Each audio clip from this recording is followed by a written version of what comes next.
Uzdil HTML dersidagi 13-chi qism HTML bo'lak elementi. Asosiy mazmun birinchi HTMLdagi bo'lak elementi. Ko'p qism HTML elementlari bo'lak darajadagi element yoki ishga bog'lanish elementi bilan ifodalanadi. Bo'lak darajadagi element deganimiz bu inglizcha block level element va ishga bog'lanish element deganimiz inglizcha inline element degan shu ma'noni ifodalaydi. Bo'lak darajadagi element tor ko'rgich ko'ringanda yeng qur bilan boshlanadi va oxirlashadi. Masalan, table, UL, P, H1 qatorliqlarni bu HTML kodida kelganda shu elementlar ishlatgan o'rinda bevosita holda yeng qur tashlab, yeng qurni ko'rindi. Anonki HTMLga ishga bog'lanish element deganda ishga bog'lanish element tor ko'rgich ko'ringanda ko'pincha yeng qurdan boshlanmaydi. Masalan, IMG ning orqaga yana bir IMG ni qo'yib, ikki rasmni qo'ysak, ikki rasm o'ng so'l oldi keyin chiqadi.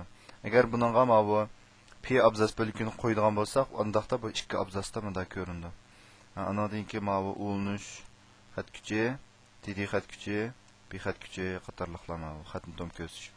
Qatorliqlar ishga bog'lanish element hisoblanadi.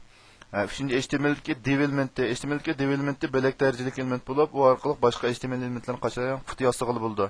Ya'ni div hozirgi div va CSS qo'shilgan holatdagi bu turbatni uslub yasash deymiz. Asosiy nima deganda, shu div orqali ma'lum bir bo'lakni divning ichiga kirgizilib turib, divningki ID qiymatini berib, ID qiymatini CSS ulash orqali shuningki bevosita CSS bilan shuningki uslub hujjatini tanlash ishga oshirildi. Anonki div elementning alohida belgilangan ma'nosi yo'q.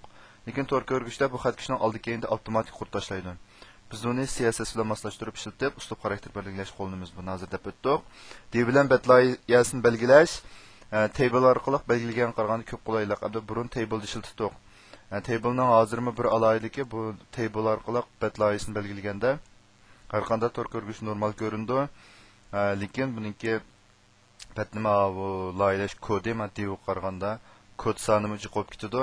Hem loyilash jihatmi jiq murakkab bo'lib ketadi. Shunga asosliq divni ishlatib turib, buningda bu CSS kodu qatta buning ilg'irlash yapasa bo'ladi. HTMLdagi span elementi. Span elementi bo'lak darajalik element bo'lib, tekst mazmunini qashlaydigan qut qilib ishlatamiz. Uni o'xshashla CSS bilan moslashtirib, ishlatib tekst qismining uslubini belgilashga bo'ladi.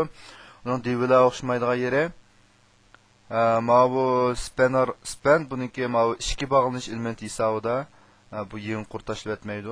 Div bo'lsa, har bir div o'z oldiga yeng qur tashlab, yangi bet ko'rindi.